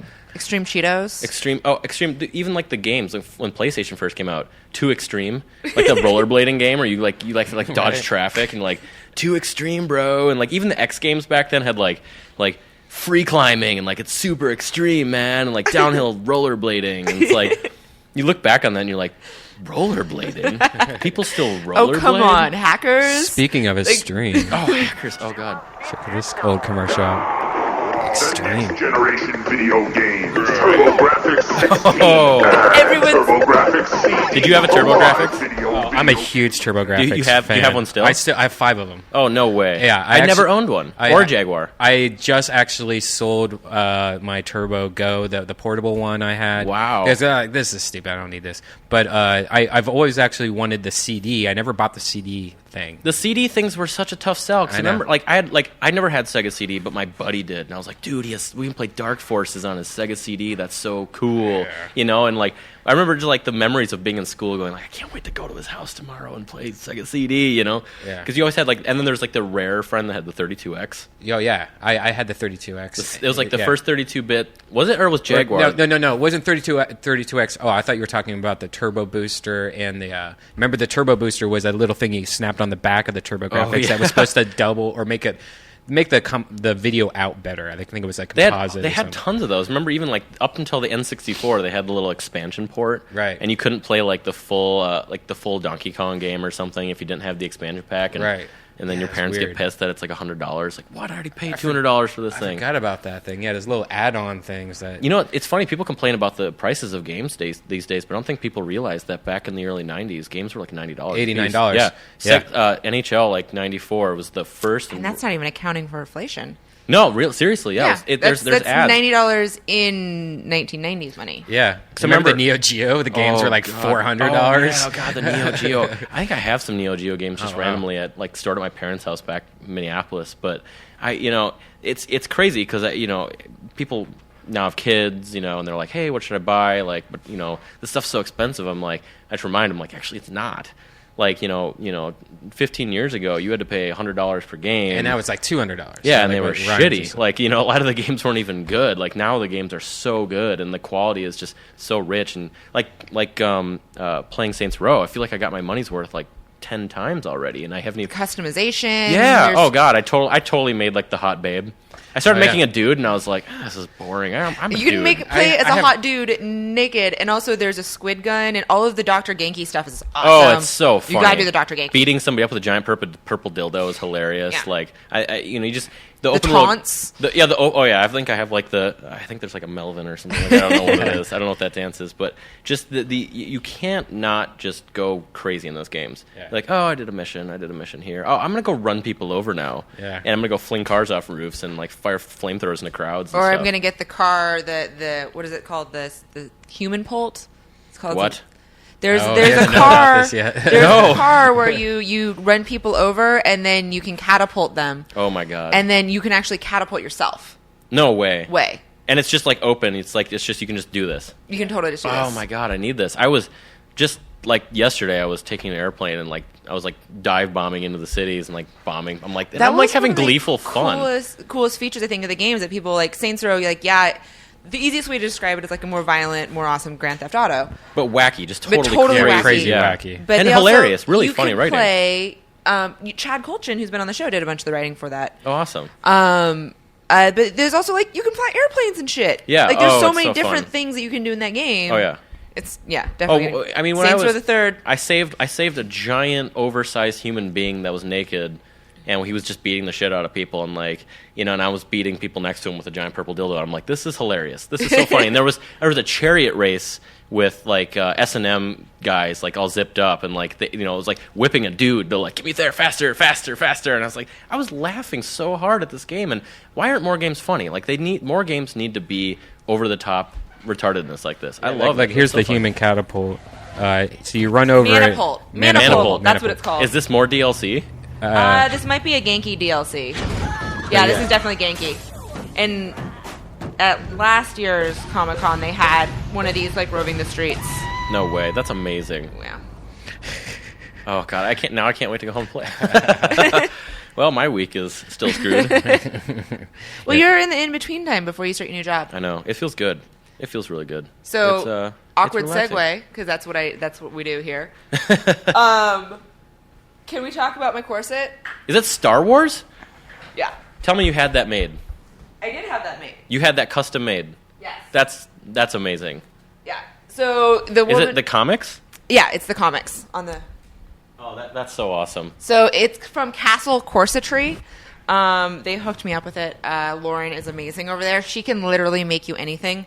I wanted her to make me something, and she's like, I can't. I'm really busy for Kamikaze. She's like back-ordered on. If you want to have like anything made, cosplay-wise, go talk to Lauren at Castle Corsetry. It's castlecorsetry.com. She made me a fucking Star Wars corset. So she can make like outfits? Outfits, Is that what you're saying? anything. I need a sexy Wendy. Anything. I need sexy Wendy Sexy Wendy? from Wendy's. I do. It's like, just don't ask me more questions. I need the outfit by Tuesday. Well, I was there No and questions she asked. had, I think it was like a cross-dressing. Is Deadpool? Oh boy. Yeah. Yeah, she had a sexy female Deadpool. Well, that makes sense because Deadpool is just covered head to toe in spandex. Yeah, so she I was there. She had like Deadpool and like a bunch of other like just racks of costumes. I'm like, I must not steal these. I must not steal all of these and run away really, really fast. But she's gonna have a booth at Kamikaze. I may or may not be there. But awkward swag. I just needed it. Like, she really hooked me up with this. That's really cool. I'm so excited. Nerd. Nerd. Push up your glasses. Oh, wow, we have similar nerd voices. And I'm going to walk right out of here, and then as soon as the microphone's off, like, Well, thanks, guys. That was really fun. I'm gonna go and play video games. Play Saints Row. Yeah. Study chemistry. Dolph Lundgren. I love Dolph Lundgren. That's why Dolph Lundgren is my dream man. So I spent all day Saturday watching like movies in bed, and it was amazing. So I watched I watched The Karate Kid. The new I one or watched- the old one? Just like American Top Gear doesn't exist. There are just some things that won't be mentioned. That's right. Yeah. Good for you. Fuck that noise. And I watched The Expendables, and I love Dolph Lundgren so much. He's so awesome. I'm like, I just love that he's. You look at other guys like that are on that cast, like crazy people like Chuck Norris, who's batshit nuts, like just the shit that he's been saying this week. And then you find Stone Cold? I love Wikipedia. It's like my favorite thing on the entire planet. I'll just Wikipedia for hours. And Dolph's got one of the sweetest Wikipedias of all He does. time. It's super filled up. Dolph Lundgren's a genius. Literally. Like literally a genius. He's won like super crazy like awards, and he's like gone to school for like crazy it's chemistry or biochemistry or something like that. Speech actor, martial artist, graduate in chemistry from Washington State University, chemical engineering from Royal Institute of Technology in Stockholm, and the University of Sydney in Sydney, Australia. Jeez. He's a third Dan black belt in karate and was a champion in 1980 and 81. Well, in Sydney, he became a bodyguard for Jamaican singer Grace Jones and began a relationship with her. Ooh. And then they moved to New York City, where after a short stint as a model and a bouncer at the Manhattan nightclub The Limelight, Jones got him a small role in the James Bond film A View to Kill as a KGB henchman. Like, how is that not the most awesome origin story of all time? Like, yeah, I was Grace Jones's bodyguard, and then we moved to New York together, and I worked at the Limelight in the 80s. Like, what? Well, also, and then became an action movie star after having like a shit ton of science. And then degrees. going back to school again. Yeah. Do you think though he's on the set of like The Expendables and all those like old like big tough guys like just kind of like mumbling around like just barely talking? He's just like, God damn it. It's like I gotta go study, guys. I'll be back. Like, this is not my scene. He's like, I'll do my scenes, and I'm gonna go back and I'm gonna do science experiments in my lab. Like he's like a mobile lab or something on set. He's like, I'll be in my lab. Yeah.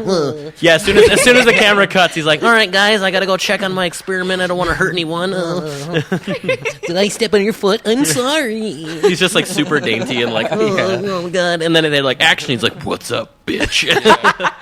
I hope it's like that. I really hope it's like that. Oh, so badly. 'Cause I don't like actors. Like, I like their characters, but whenever I meet actors in person, I'm like, meh. Yeah, they're usually pretty douchey, and they're so used to getting their ass kissed, and they think they're so Me too. amazing. I mean, no. No, not licked. Oh, yeah. Oh, I thought we were talking about something else. Sorry. I've had a few I've been lucky. I've had a few runs with actors that have been cool. I honestly haven't found as much of that kind of like douchey attitude I was warned about when I moved to LA. Like it's actually it's really cool here. Like people are really chill, and I was worried because I came from a very chill city, and I was worried. I honestly find that attitude in a lot of other cities. I don't find it in LA. Everyone's like, oh, God, you probably hang out with the people good from ones. LA. I do hang out with the yeah, good yeah. ones. You're like, oh, I hung out with Olivia, my mom. She was so nice. My mom. She's cool.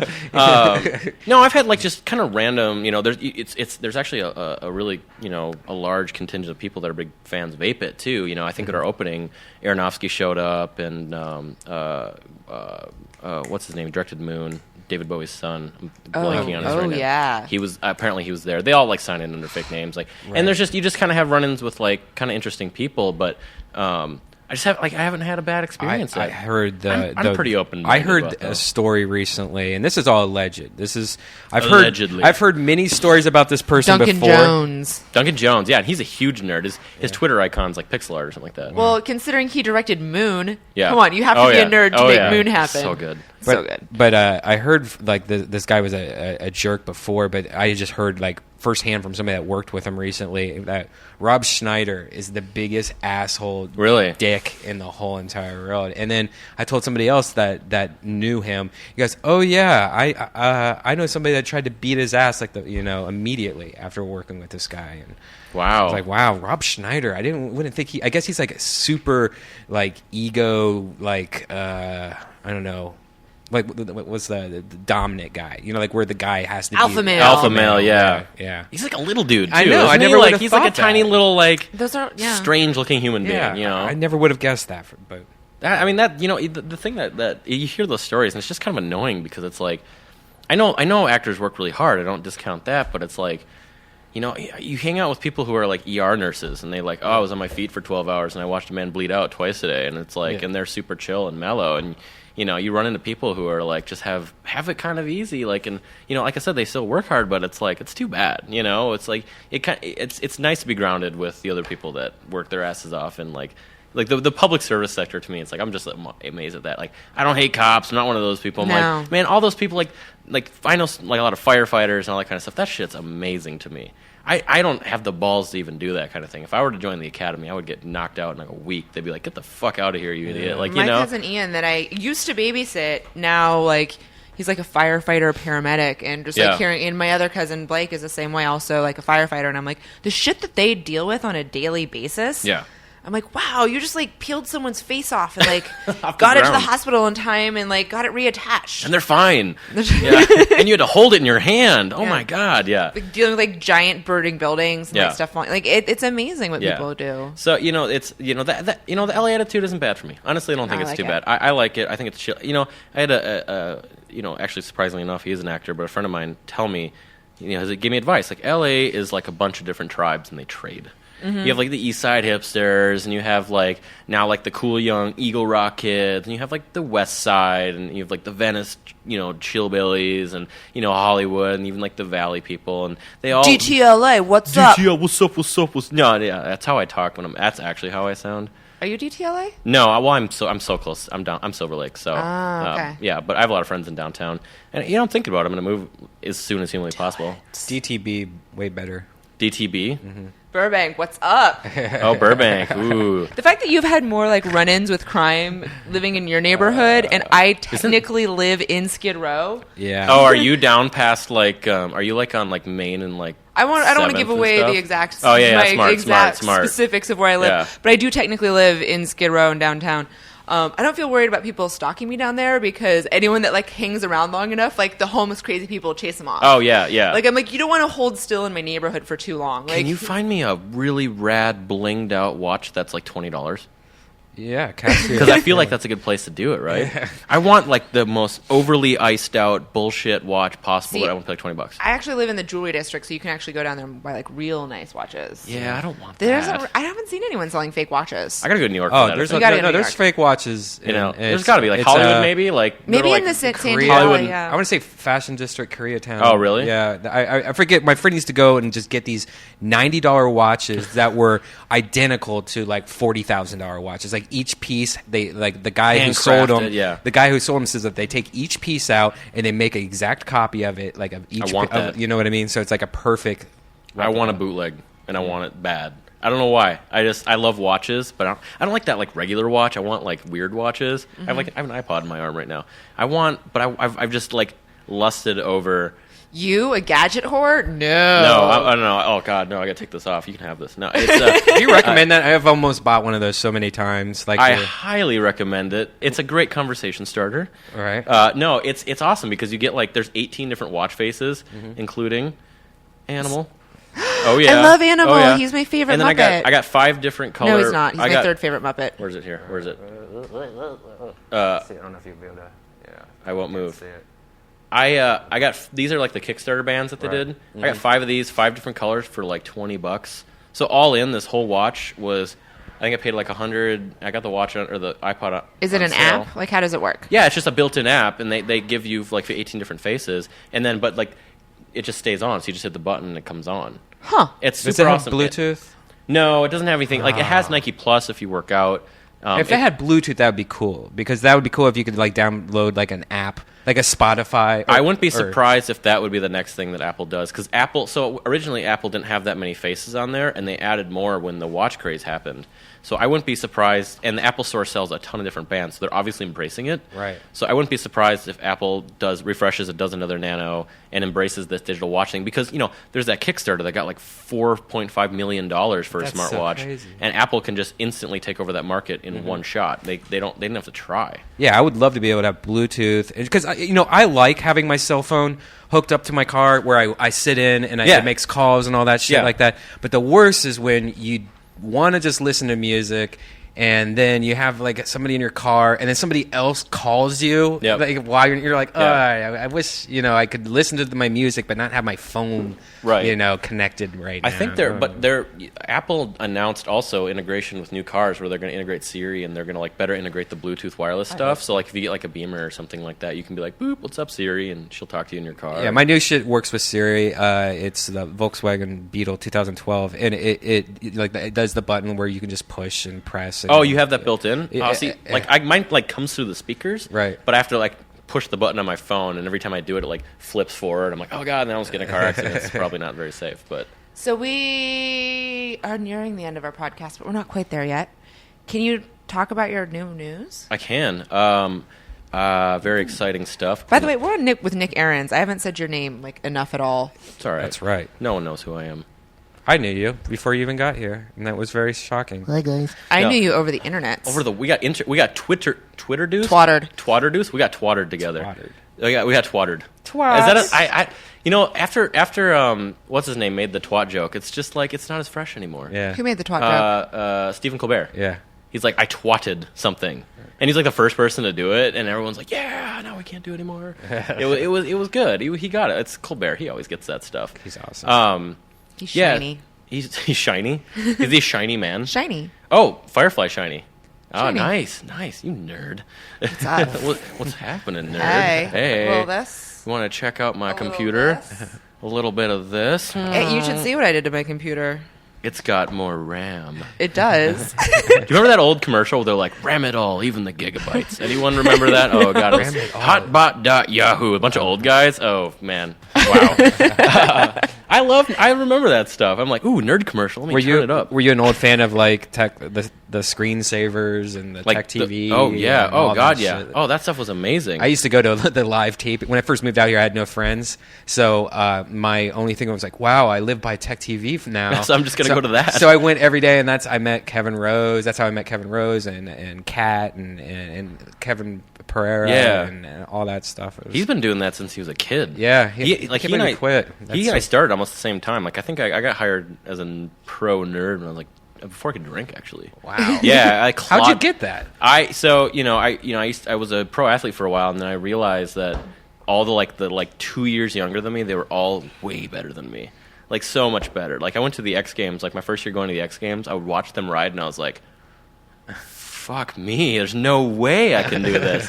So it wasn't even sad. It wasn't even like I was giving up. It was literally like I'll never be able to compete with these guys. And I had fun, and so I was like, "But I don't want a boring job. I don't want like a crappy job."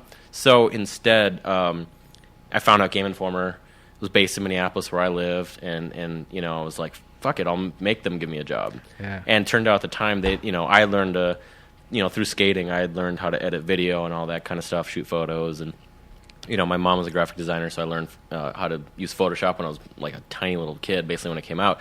So I had like all these things that they didn't really have at the time because their web was super, super like shitty at the time, and so they, I convinced them to give me a 10-month like epic internship, and I basically wouldn't leave until they started like giving me a real job, and then I just kind of clawed my way up through the ranks, and great guys there, amazing group of people, and I just won't settle for like a normal job. I can't. Why should you?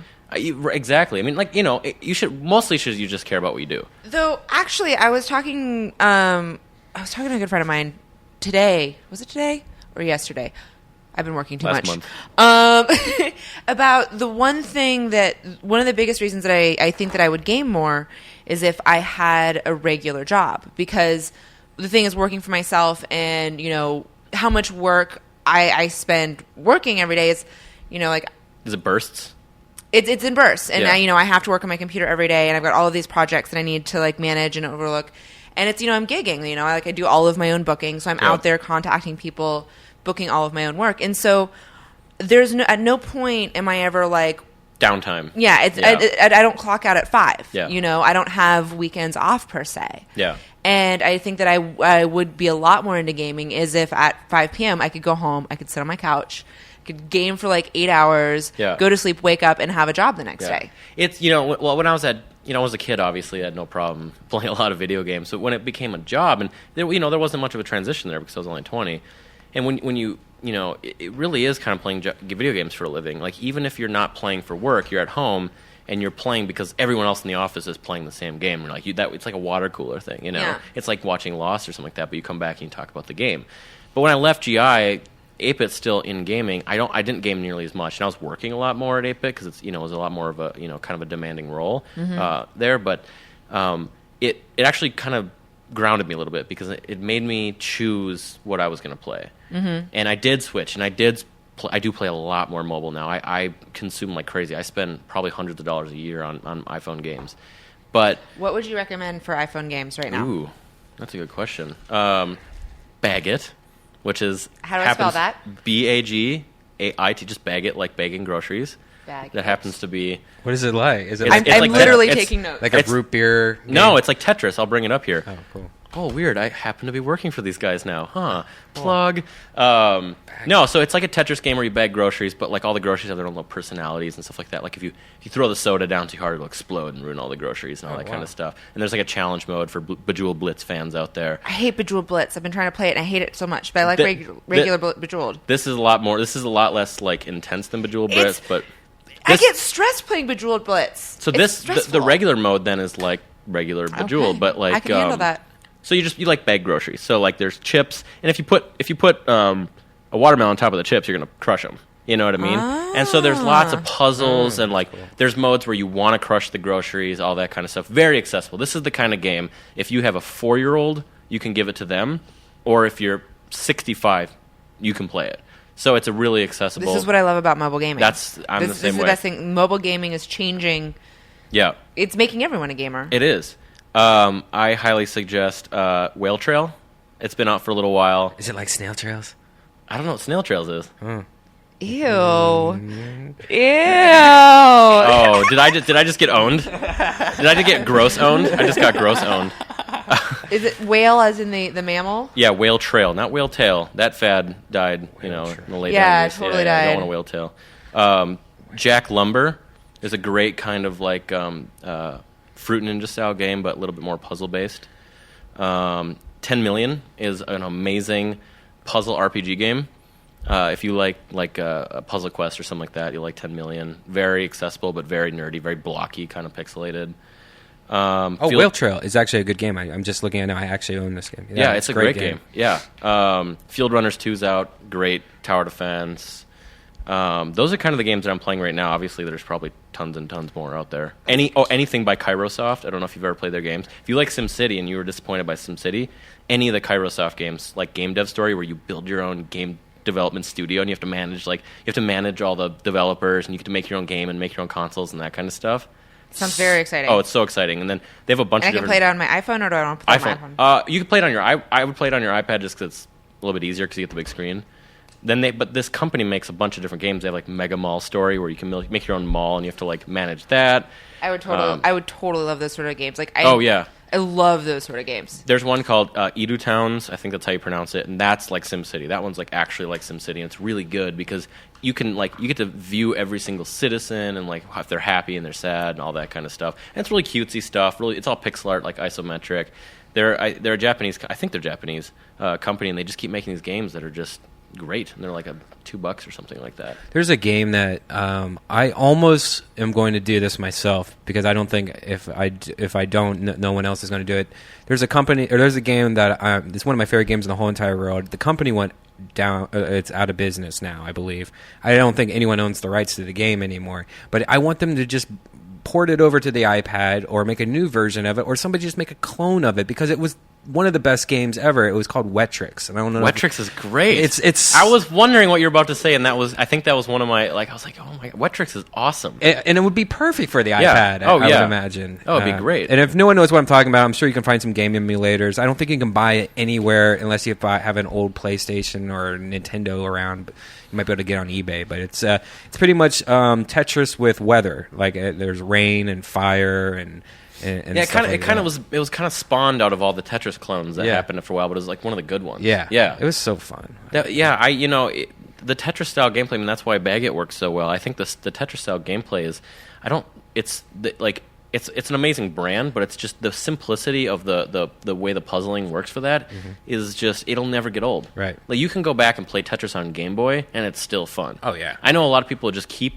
Game Boys around. I actually met a guy who I found out I went to high school with, but I met him out here in LA, and he found out I worked for 8-Bit and all this kind of stuff, and he went home and they added me on Facebook, and then he's like, bro, check out my Tetris scores. I'm like, oh yeah, that's cool, and I kind of brushed it off, but he kept bugging me, and I looked at his scores, and I compared them with Twin Galaxies, like the big ranking system. He's one of the best in the world. Wow. He was trying to convince me, like, he's like, no, I'm one of the best. I'm like, probably not. Right. I was like, whatever. And he's like, no. And they show up me. He's like, and it's like, it's proof that a game like that, the gameplay is so brilliant that to this day, he's the generation after that was really marketed to, and he still plays it right on his Game Boy, old school style. It's awesome. That's cool.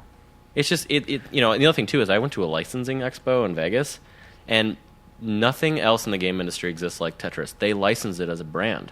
No other game property is licensed like. There's like Tetris lotion, and there's like Tetris. Wait, what? Yeah. Oh yeah. Tetris lotion. Oh, what does it Tetris, smell like? I don't know. Blocks. Russians, maybe. I don't know. Russian blocks. Yeah. Duh, you want lotion? Lotion. It helps you play game good. Me put the lotion in you. Yeah. So it's an interesting brand, and even to this day, the gameplay is still used. People still use that. It's a puzzle game, but you could almost be its own genre, like a shooter, like the Tetris game. You still have not told us what you're doing. So Hidden Variable Studios, they're indie developer here in LA, and I'm going to be the creative producer for the studio. Oh, so wow. Very exciting title. Yeah, very exciting That's job. huge. Yeah, it's great. They're small, but they're growing. I think You're in charge of stuff. I'm in charge of things. Like Round of applause. So they're a great group of guys. It was formed out of Liquid Entertainment. A couple guys came from there. They made like Rise of the Argonauts, which was supposed to be like Mass Effect for the Iliad, I think it was, or something like that. Great concept. And they're like, I don't want to do the big thing anymore, and they kind of got sick of it. So they started their own little indie dev, which is great because it's like don't answer to big publishers, all self-published. Great brand that's has a lot of potential, and I've wanted to make games since I was a kid. So this is like ever since I was 15, and me and my still to this day close friend Jeff being like, let's make games, let's go to E3 and make games. We're 15, not knowing that it's a trade industry show that we want to sneak in and be like game developers for, but so Right. it's a kind of a nerdy dream come true. That's awesome. And it's a great job. They're great guys. It's not like a sweatshop style game development studio. They're very open, very good at like an environment type thing, and new studio, all that kind of stuff. They're going to open like a new location, all that kind of thing. So that's very awesome, man. Congratulations. Thank you so much. So we can find you on Twitter, Nick Ahrens. On the tweets, yeah. Robot Pants. Robot Pants. Yeah. That was a drunken name switch. Yeah. And my no one can spell your last name. If they're trying to figure out how Ahrens, to find yeah. It's Ahrens. Yeah, it's a German name, and I'm barely German, which is funny. But that's not me. I had to change. I'm Reichel. And I had to your change last it- name's Reichel? Yeah, like Third Reichel. And then I had to change it to Redban because same thing. Because Yeah. no one's going to be able to. Is it REI or Yeah. RIE? Is it EL or LE? And I'm like, fuck it. Well, I'm mostly Swedish and actually, I still kind of lucked out because I'm mostly Swedish and Croatian, so my last name could have been like Blazovic or something like that, Right, So right. it's not as hard as it could be, but yeah. But Robot Pants on Twitter, and Cool. check out Baguette in the iPhone and Android app stores, and I don't have anything else to plug. We'll have you back on when you do. All I end up doing is plugging my friends' bands. Yeah. I'm Ryan Keely. You can find me at Ryan Keely. Can we listen to that awesome Japanese music to go out? The Yoshida Brothers? Here. Yoshida Brothers. I got Katamari. Ooh, that's good. All right. I am Ryan Keely. You can find me on Twitter at Ryan Keely. It's RyanKeely. Go to Castle Corsetry because they were kind enough to give me my totally sweet Star Wars corset, and I'm so excited. Nerd. And I have the Death Squad t-shirt for sale now on deathsquad.tv. It's a lot of sizes are sold out, but they're going to be in stock. If you could just move up for a second, Ryan. But there is a few sizes still in stock, but the rest of the sizes are going to be in stock later this week, including girl sizes and stickers. All right, we will see you next week, next Thursday at 8 or 9 p.m., depending on what we feel like doing. This is Muff Said. Thank you for listening.